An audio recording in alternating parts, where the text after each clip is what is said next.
अस्सलाम वालेकुम वरहमतुल्लाहि वबरकातुह। आज ये चौथा दर्स है इस सीरीज का, और इसमें आज हम कवर करने वाले हैं कि हम अजाब के मुस्तहिक कब हो जाते हैं या हमारे ऊपर अजाब कब मुसल्लत की जाती है।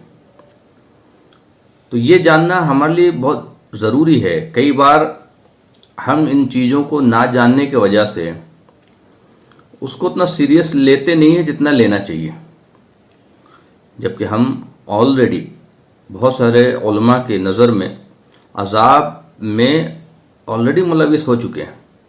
अल्लाह के अजाब के अंडर ही हैं हम लोग। वो अलग बात है, ये थोड़ा और ज़्यादा कम बेसी वो डिफरेंट चीज़ है। तो अजाब के मुस्तहिक कब हो जाते हैं ये हमारे लिए जानना ज़रूरी है। जितने भी अंबिया की कहानी जो पहले गुजर चुके हैं उनसे हमें क्या टीचिंग मिलती है। अल्लाह ताला को दीन बहुत पसंद है।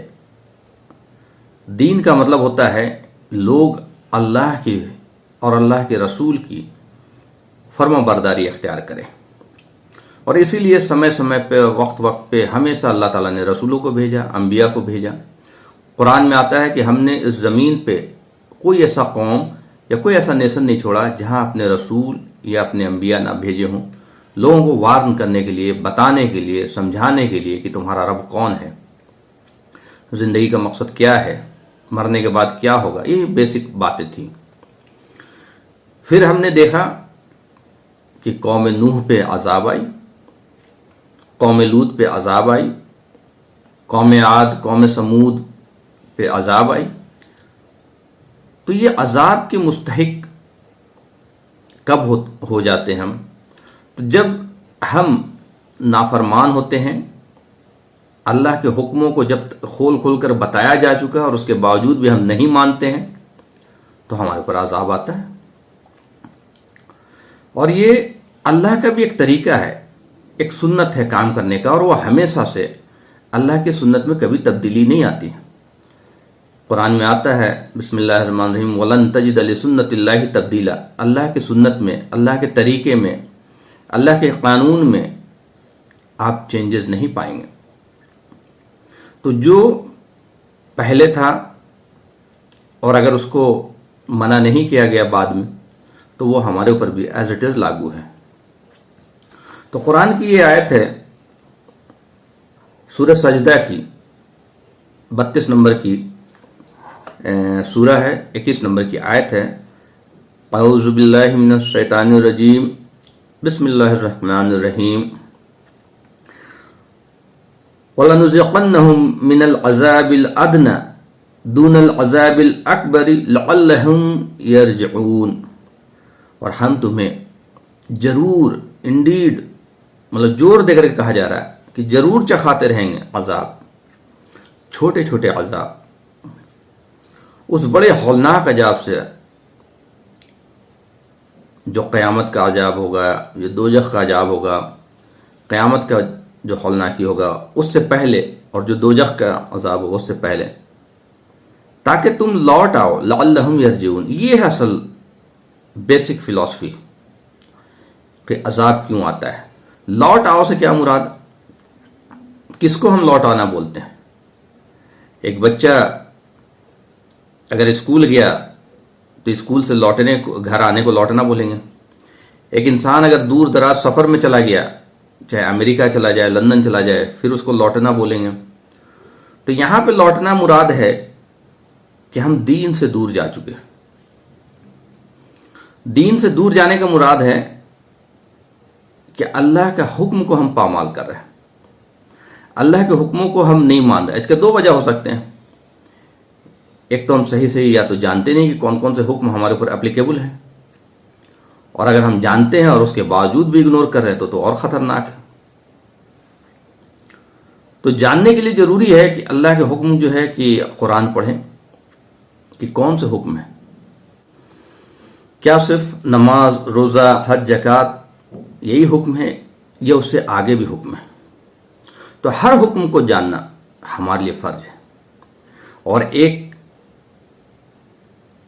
वो हुक्म जो अल्लाह के रसूल के बाद, चूंकि अब कोई रसूल नहीं आएंगे, मोहम्मद सल्लल्लाहु अलैहि वसल्लम के बाद चूंकि कोई रसूल नहीं आएंगे, तो ये उम्मत की जिम्मेदारी थी कि अल्लाह का पैगाम अल्लाह के बंदों तक पहुंचाना।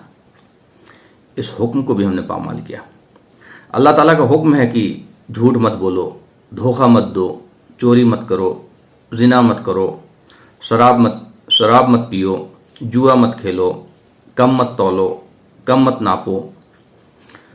फिर शादी का मामला है कि भाई मेहर दे करके निकाह करो, यहाँ तो हम जहेज ले रहे हैं और पता नहीं और भी क्या क्या खुराफात कर रहे हैं। विरासत का मामला है कि लड़कियों को हिस्सा नहीं दिया जा रहा सही से, जो उनका हक है। तो ये बहुत सारी चीज़ें जो हम हुकूक पामाल कर रहे हैं। और एक और हुकूक है जो नबियों वाला काम है कि वो पैगाम, तबलीग का काम, कि अल्लाह का पैगाम अल्लाह के बंदों तक पहुंचाना। तो हम अगर ये सब काम नहीं कर रहे तो जाहिर सी बात हम दूर जा चुके दीन से। जब दीन से दूर जा चुके तो फिर हमें लौटाने के लिए अजाब आएगा।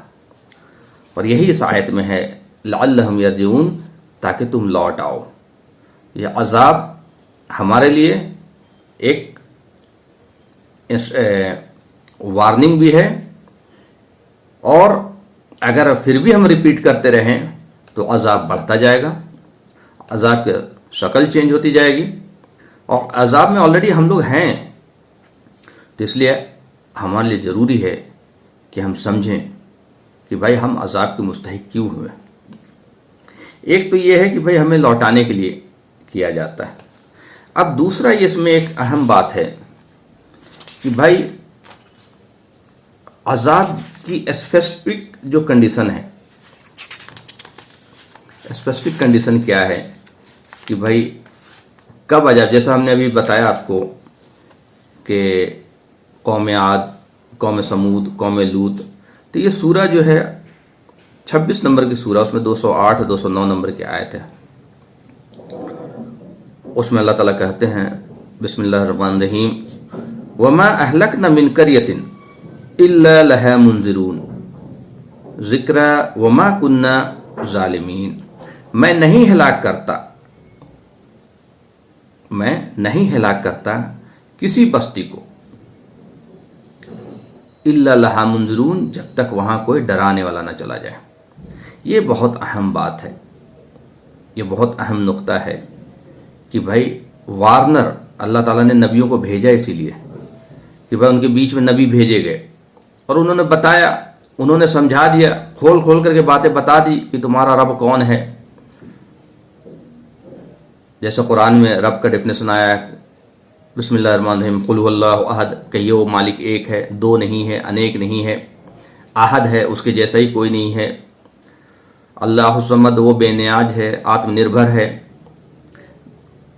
वो डिपेंडेंट नहीं है, सारे इंसान डिपेंडेंट है। वो हवा रोक दे, पानी रोक दे, सूरज रोक दे, कोई एक नेमत रोक दे, इंसान मर जाएगा।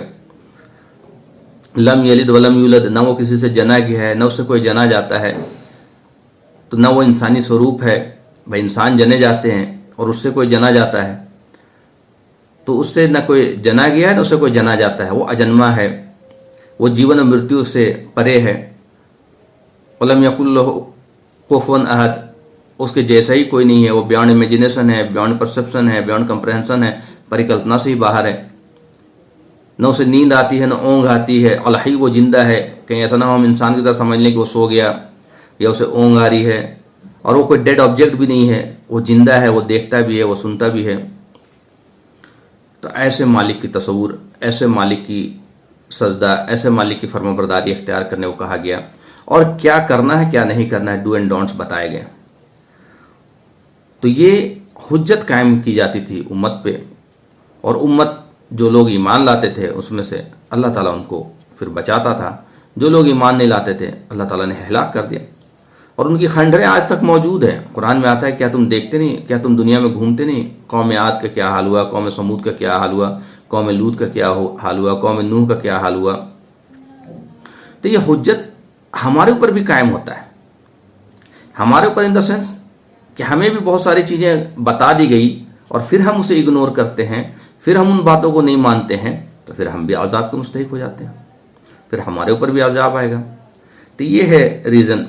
اور پھر ایک اسی سے ریلیٹڈ ایک آیت ہے، وہ ہے آپ کے سورہ نمبر 11 میں 117 میں. بسم اللہ الرحمن الرحیم.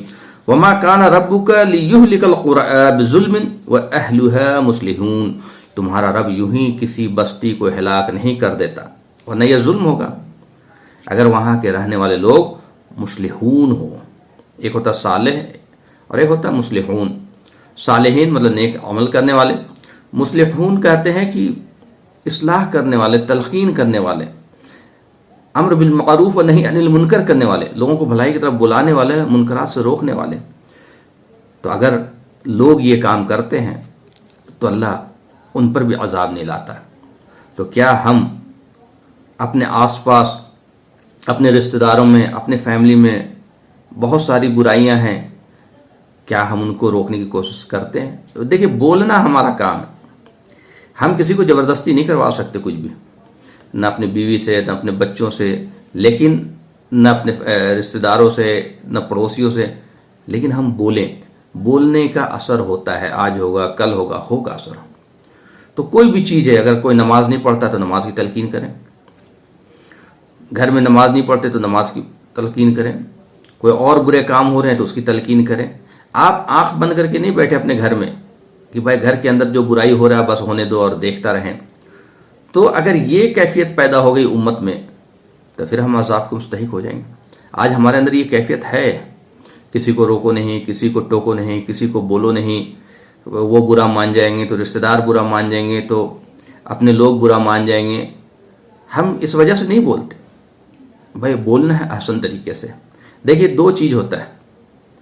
ایک ہوتی ہے کسی انسان کی پرسنل برائی، یہ غلط ہے، یہ غیبت ہے، اس کو منع کیا گیا ہے. بھائی غیبت تو سب جانتے ہیں. لیکن ایک ہے انسٹیٹیوشنل برائی، جو دین کے نام پہ کوئی کر رہا ہو، تو پھر یہ تلقین اس انسان کی پرسنل نہیں ہوتی ہے، یہ دین کے لیے ہوتی ہے، یہ دین ہماری اپنی اصلاح کے لیے ہوتی ہے. تو وہاں پہ بولنا غلط تھا، کیونکہ پرسنل اگر کوئی برائی ہے تو اس کو چھپانا چاہیے. لیکن جہاں پہ کوئی انسٹیٹیوشنل برائی ہو رہی ہو اور کوئی انسٹیٹیوشنل پوسٹ پہ بندہ ہو، کوئی ممبر سے بول رہا ہو، کوئی اور باتیں ہوں، اور اگر کوئی چیزیں دین کے خلاف جاری تو ہمیں ان کو بولنا چاہیے. اور نہیں بولنے سے وہ چیزیں اور بڑھیں گی. تو وہ بھی چاہے نکاح کا معاملہ ہو، چاہے شادی کا معاملہ ہو، چاہے وراثت کا معاملہ ہو، کوئی بھی چیز ہمارے سوسائٹی میں جو چیز غلط ہو رہی ہمیں ٹوکنا چاہیے، تبھی ہمارے اندر سدھار آئے گا. دیکھیے، ہمارا دشمن جو ہے، ہم بار بار اپنی ویڈیو میں بولتے ہیں کہ ہم اپنا دشمن سمجھ بیٹھے ہیں. ہمارا دشمن کوئی اور نہیں ہے، ہم خود اپنے دشمن ہیں. اور ایک اچھا انسان جب تک ہم نہیں بنیں گے تو ہماری قدر نہیں ہوگی. اچھے انسان کی قدر ہمیشہ ہوتی ہے. اچھے انسان کا مطلب اس کے اندر اچھے کیریکٹر ہو، اچھے اخلاق ہو. اگر آپ لوگوں کے لیے نفع بخش ہیں تو آپ کی کوئی آپ کو نقصان نہیں پہنچائے گا. تو ایک اچھا نیشن، اچھا محلہ، اچھا شہر، اچھا راشٹر تبھی بنتا ہے جب لوگ اچھے ہوتے ہیں. اس میں ہمارا بھی کنٹریبیوشن تب اچھا ہوگا جب ہم اچھے ہوں گے. تو اس لیے، اور پھر صرف نیشن کی بات نہیں ہوگی، اچھا ہونا یہ اللہ کے نظر میں ایک بیسٹ کیریکٹر، بیسٹ اخلاق ہونا یہ ضروری ہے. ورنہ اللہ کے نظر میں بھی ہم پھر عذاب کے مستحق ہوتے جاتے ہیں. چونکہ کیریکٹر اگر خراب ہوا، اخلاق خراب ہوا، تو اپنے آپ بہت ساری برائیاں ہوتی جائے گی اور ہم اس کو دیکھتے جائیں. تو اس لیے ضروری ہے کہ ہم اس چیز کو سمجھیں کہ ہم عذاب کے مستحق کب ہوتے ہیں. وآخر دعوانا الحمدللہ رب العالمین.